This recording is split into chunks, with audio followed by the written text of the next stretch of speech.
Deafrowe with Deafrowe TV, and I'm back again with another review.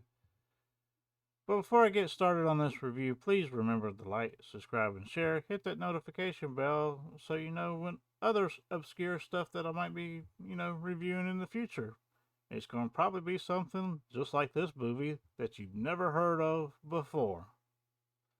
And now we get started on Beyond the Infinite 2 Minutes from 2020, an international, made in Japan movie, low budget, of course, but very interesting, if I have to say so myself. Sci fi, twist, a different take on certain time travel elements.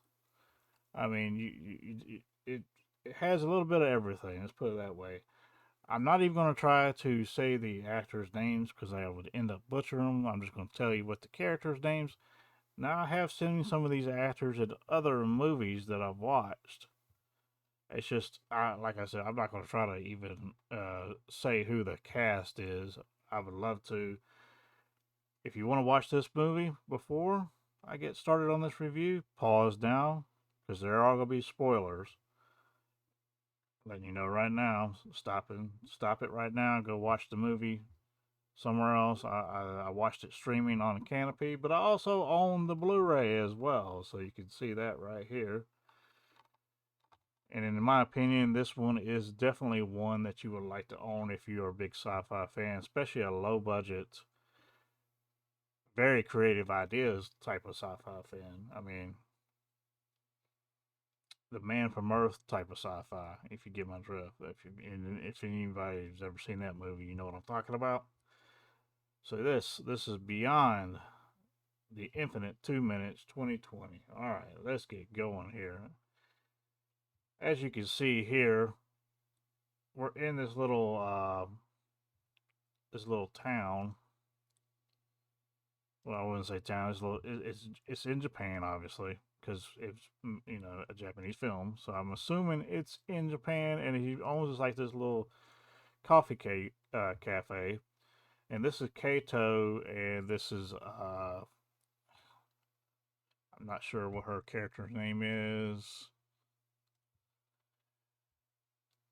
I guess is Aya.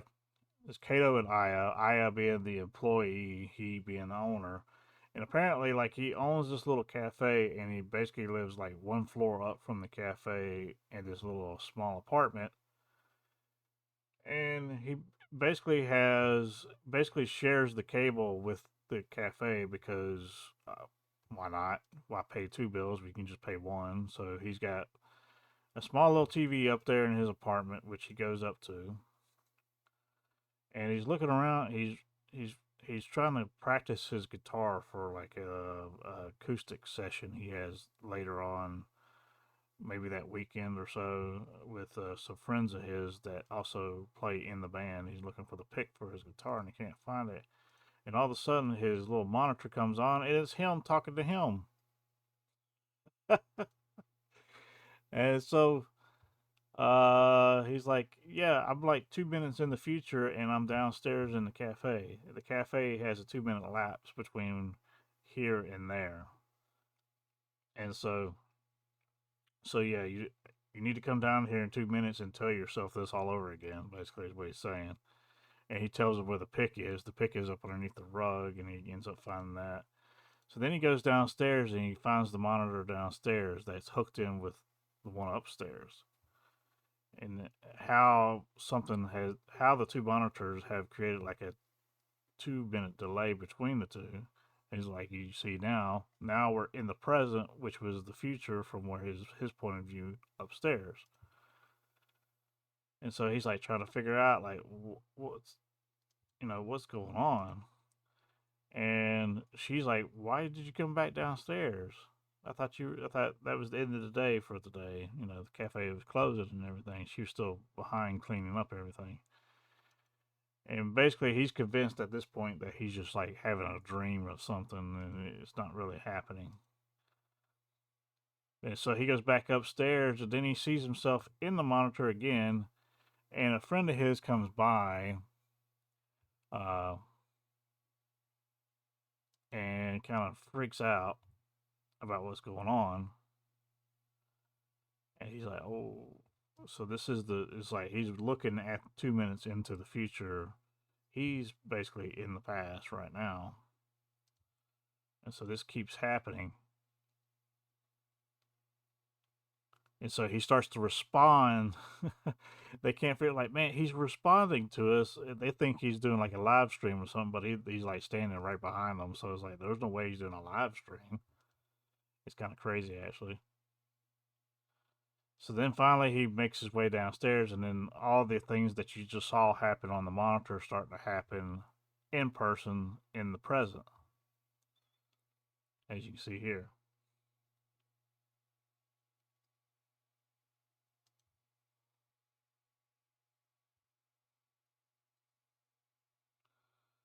So yeah, they think he's like on a little YouTube channel of some sort, like I said before, and then they feel, oh, it's like some time TV, and he starts calling it time TV.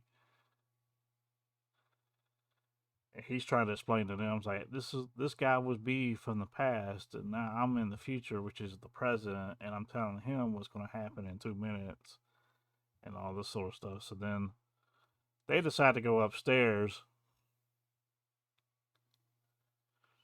and then two more friends show up while they're upstairs. So while they're upstairs, they're looking 2 minutes in the future. The other two friends show up, and then that all plays out again. And so they test it. Azawa is the one with the glasses. He has the coolest lines in the movie, in my opinion. He plays like the a nerdy genius type person, but he's very childlike at the same time. Uh, anyway, as you can see, keeps going. I don't want to give too much away in this movie. If you haven't seen it, you need to watch it, and it's way too complicated for me to try to explain. But if you're getting it so far, there's a 2 minute gap basically between upstairs and downstairs, and they're trying to figure out. What Azawa figures out is, wait a minute, I think I can do more than this.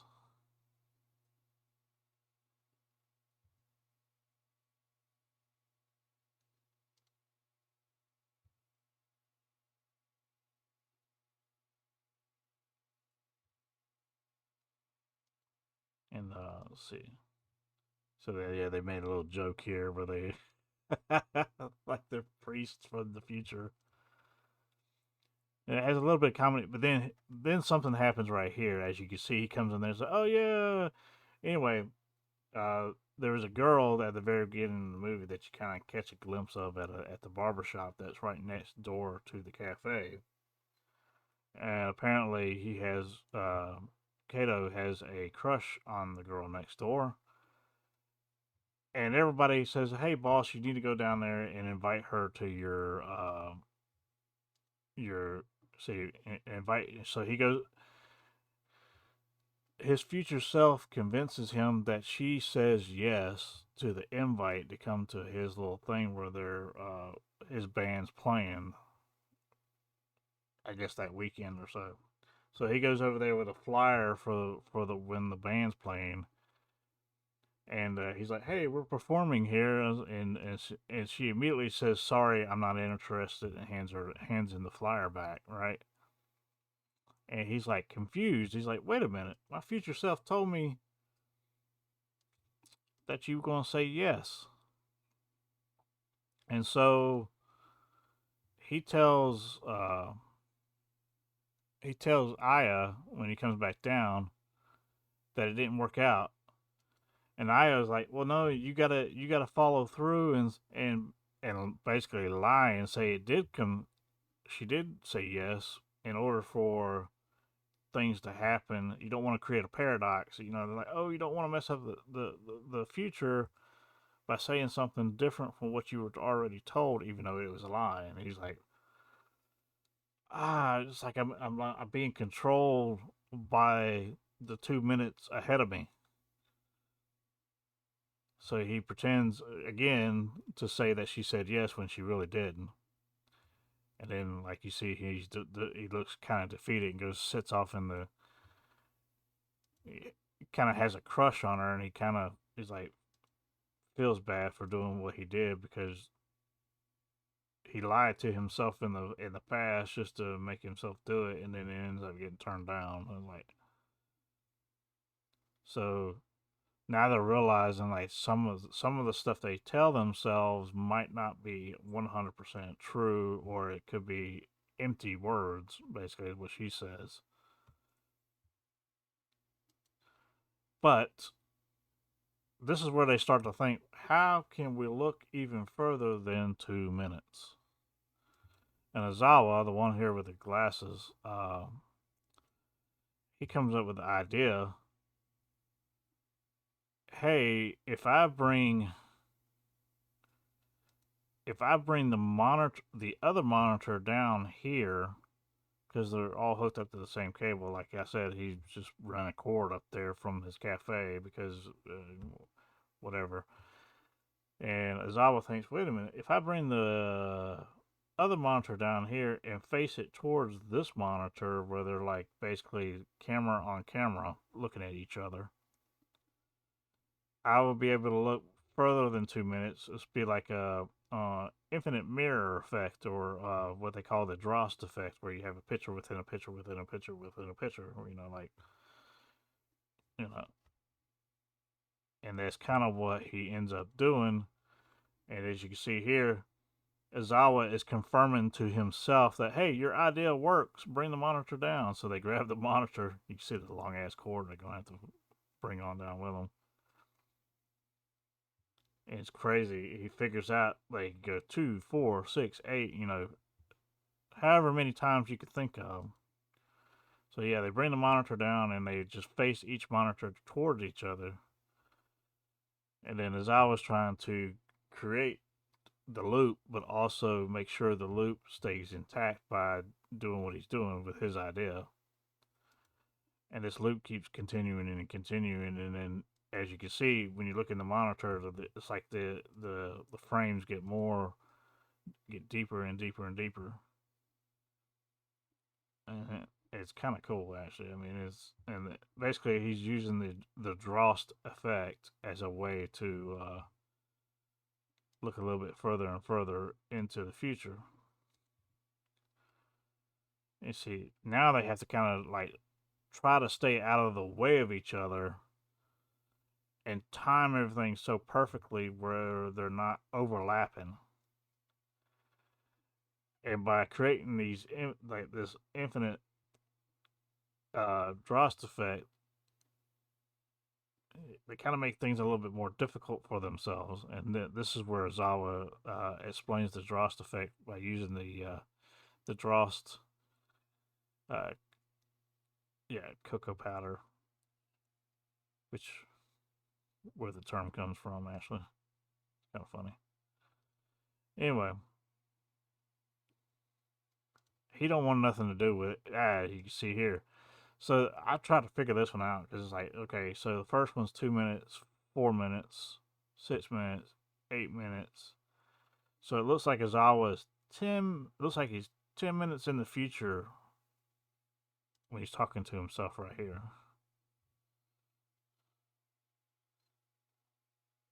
I think that if I counted it right, that's 10. That's 10 minutes. Anyway, basically tells himself, "Hey, go down the road and go to the store and get this zebra pill bug, which is like a bug that almost like a roly poly looking plastic toy bug. And there's one that's painted like a zebra that he apparently was been looking for a while. And his future self tells him, "Hey, you can go get one if you go down here." And so that's what he ends up doing. But the other two guys decide, hey, let's tell ourselves we should go pick up some easy money. And then, like, so they talk to each other. It's like, hey, there's a VCR that's right down the road underneath this overpass that somebody hid with some money in it. Uh, and so they go down there and grab the cash. And it probably wasn't a good idea, but they did it anyway. And at this moment in time, Kato is trying to stay out of this whole thing because he is seeing what's happening. It's like the future is controlling the decision that they make from 1 2 minutes to another 2 minutes. It's kind of nutty how it plays out because it's like you're not. Kato's like, I don't want to be I don't want to be held hostage by what I see on that screen. Basically, is what he's trying to tell everybody, and they don't. They're still not getting it. They think they can use it to their advantage, but really, it's drawing them in and making them hostage to it. And so finally, the woman from the barbershop next door, she comes back over to talk to Kato, and she gives Kato like a drum cymbal, which is what he's got in his hand. It's like in a case, and she's like, "Well, a friend left this at my house a long time ago, and I didn't feel right throwing it away, so I came over here to give it to you because you said you were in a band and you're going to have this little shindig going on." So basically, she was being trying to be nice, almost like she was trying to make up for just like straight up cold shoulder him earlier about not wanting to go to the thing. But hey, what works. And so she shows up to give him the symbol, and then she sees herself on the TV at some point, and it's something that doesn't look good. And he's trying to tell her to get out quick before this happens, because he sees it on the screen happening to her, and be like, "Hey, if you get out of here real quick, it won't happen." Because he doesn't want her to get hurt or anything like that, and it looks exactly like that. And so finally, they can, like they said, they come back with the cash because the future selves told them where to find it. They found it. They brought it back. Then all of a sudden, these mafia-looking goons show up, and they're like, "Hey." Basically, they were looking for that VCR with the money in it because one of their, I guess, people that they employ uh, hid it from them, and they're pissed off at these guys for finding the VCR and stealing the cash, even you know. And they're like, "Oh crap, what's going on?" And then she tried, like the girl from the barbershop tries to leave right here. She's like, "Crap," realizing those are the guys that she saw on the TV screen from earlier, and she's like, "What's going on?" Anyway, so the two goons, they don't like what's going on. They're not. They don't take any of this seriously. So they just want their cash back, and then they want to deal with these folks. And so the dude like brings out a little knife and starts threatening them.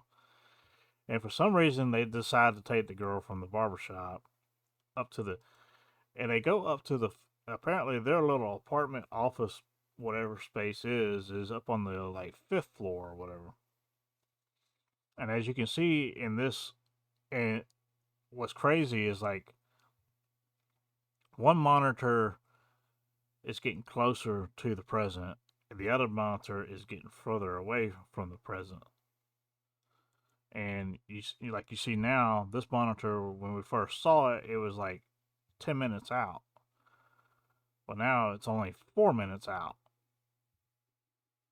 Or, yeah, right at that. So it's kind of crazy. It's almost like one monitor is collecting footage as the other monitor is pushing that footage, or so I don't know how it would reset unless there was something to reset it with. I I don't pretend to try to understand what's going on. I just think it's kind of cool concept, and watch the movie. So suspension of belief here, suspend your belief, whatever. So now Azawa come back, and she's trying to tell him about all the stuff that happened, and he's trying to figure out in his head exactly how things need to play out. He's got the pill bug, and So yeah, he sees that on there, and you got one of the other dudes trying to hold Kato back because he's like pissed off. He wants to go up there and help her, save her, or whatever. And Azawa's like, "Hold on, I gotta fulfill my part first." And he's like, because now they are in that monitor that is 10 minutes out. The one I first when he first brought the monitors down.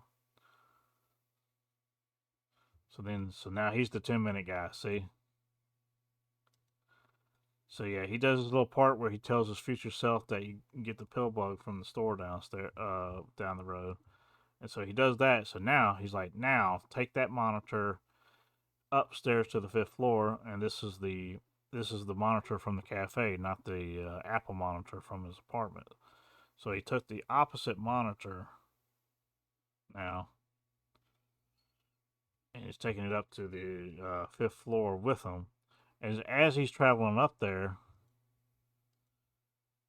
the guys on the first floor are seeing what happens in the future, so they're able to prepare him as he goes up. So like,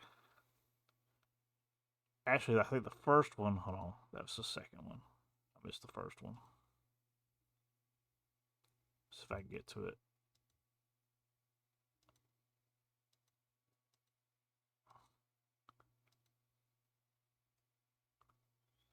So yeah, he does a little thing where he sits in front of it. Okay. All right. First thing she does is bring up the ketchup and say, "You got to put this in your pocket, your front pocket." And so he does that first because they see what's happening in the future and exactly how he defeats them when he gets up there. Second thing is he comes back up. He's like, "All right, you got to put the symbol, in the back of your shirt." So he puts the symbol on his back, and then the last thing, uh, let's see, yeah, the last thing he does, the one of the other friends, he comes up and uh, I went too far back. Hold on. All right, he gives him the little pill bug. The pill bug. He's like, "What am I gonna do with that?" He says he hates bugs. He hates bugs. He's telling him like what to do with it. He said, "You're so cool, man." He's like, "But I haven't done anything." He's like, "Well, you will." So he's going up there to do exactly what he's talking about. So he sets the monitor down so they can see everything that's going on, so they know. So the first thing he does is like with the guy with the knife here. Let's see, he he thought, yeah, he thought he stabbed him, but he actually just hit the ketchup bottle. And so he freaks out because he thought he just murdered somebody, and so he knocks the guy out with something from the back and hits him in the head with it. And then the other thug goes and gets a dang gun out of the drawer and goes to shoot him while he's trying to untie her, and he just puts his back to him, and he shoots the symbol that's on his back, right? Well, now the guy's freaking out. He's like, "Dude, I just shot the dude in the back, and the symbol saved his life." And she shows the monitor of the symbol. So yeah, you can see them that like, "Okay, I got it, I got it, I got it." And then the last thing least, he's got the pill bug, and he hands the pill bug to him, and he like freaks out because he's scared of shit bugs apparently. Then she shows the screen the pill bug, and he goes up to give it. So you're seeing everything play out, and he's like, "Holy crap!" And he's finally like, "Let's get back." And I apologize for all this. So they start talking on the way down, and she's like thanking him for saving her and all this stuff. He's like, "No problem. Like you shouldn't have been in the situation to begin with if it wasn't for us." And you can see Azawa. They're listening to her and him talk, and they're getting on together. He's like, "Uh huh." Anyway, then he comes across one of the friends, and he's knocked out cold.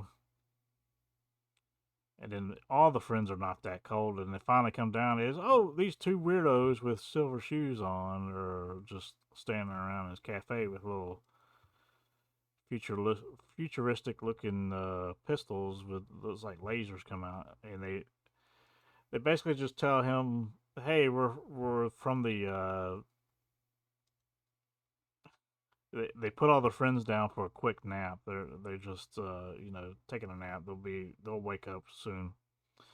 And we're from the time and space period far into the future. And then of course the girl's like, you mean like a cult? It's like, no, just think of us as the time travel police. He said, what you created with these two TVs is a a wormhole type deal with space time, and you could accidentally create a paradox, and we got to put everything right or whatever. And so it's it gets to this part where you know the two time cops or whatever I guess you could call them are basically saying we got to erase your memories of the last few hours here. That way, there's no more paradoxes created. And so, and they actually use the monitors themselves to show, hey, you cooperate with us and then take the stuff and then fall asleep. See, look, you do exactly like we tell you to do, and everything goes back to normal. But the thing is, these two like each other now. They're talking, and they figured out they had a lot of common and that kind of thing, and they don't want to erase their memories because they kind of want to know all this stuff. So at this point in time, they both kind of make the decision to not do what they tell them to do. And as you can see here, she gets down in front of the monitor. She's like, "Okay, I want to take it, just like I did in the monitor." And then she goes to take it and sneezes. Oh no! And then he goes down and does the same thing, sneezes and knocks his out as well. And then like they're both freaking out. It's like you don't get it. You you're erasing another timeline or whatever. Like, and then like he's trying to give them some more powder or whatever. By the time they're doing that, they're disappearing. He's like, it's the butterfly effect. We're disappearing. You're changing the timeline and all this other stuff. And then like, so as you can see here, they both decide, hey, we're gonna sit down over here and have some coffee and just wait for their friends to wake back up, you know. And so that's kind of what they do. He gets her some coffee and him some coffee, and they sit down and just start talking about stuff. And they start talking about books they've been reading. They realize they have interest in the same books, in the same sci-fi concepts and that kind of stuff. And they kind of zoom back, and that is pretty much the end of the movie right there.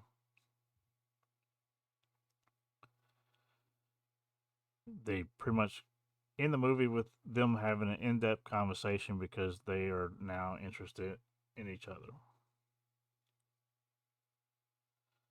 And what can I say? Happy endings are pretty nice when it comes to sci-fi movies, especially when one like this is an independent, low-budget movie from 2020. Now, what kind of rating would I give this? I'm gonna put this one in the excellent, awesome, whatever you want to call it bracket. I mean, percentage wise, I'm gonna have to put this right at like, I'm not gonna put it at 100%, but it's gonna be right at 90% in my opinion. Um, definitely a 4 star, 4.5 star, almost a 5 star, in my opinion, because this, like I said, this is an independent movie, and I love the way this whole thing works out. And movies like this give you, it makes you feel like you can go out and make your own movie yourself. Like this didn't take a lot to do. They basically used a little cafe diner looking area, uh, a staircase, and a couple of apartments. I mean, this wasn't some big studio or anything like that, but the concept was good enough that keeps you interested in the movie all the way through, and you kind of see how it plays out, because like the whole time Kato's like, "Hey, I don't want to be a hostage to what I see on the screen." And then at the very end here, they decide not to be a hostage to what they were seeing on the screen, and decided to change it and sneezed into the powder instead of taking it and drinking the water. So, great movie in my opinion. Love this movie. I have watched it several times now, trying to like keep up with the different timelines or the different or how many minutes. Just because I thought it was interesting to see exactly where they were talking to each other from. And then the whole Drost effect, but they put the Drost effect, which was just basically a picture in picture advertising theme, from a long time ago, that a lot of people take and do it in different art forms, like just like your infinity mirror. There's kind of a Drost effect of its own. Um, I thought it was really cool concept, and I loved how it played out overall. So that's the reason I'm giving it such a high rating. So yes, excellent, awesome, whatever you want to call it. Uh, 2 thumbs up. What I mean, whatever you want to say. Great movie overall. I think it's very underrated. I think IMDb has it like a 7.2 out of 10. I think that's too damn low. But you know, they do that with most of the independent movies anyway. So, I, I say that. I don't take my word for that. Just go look for yourself.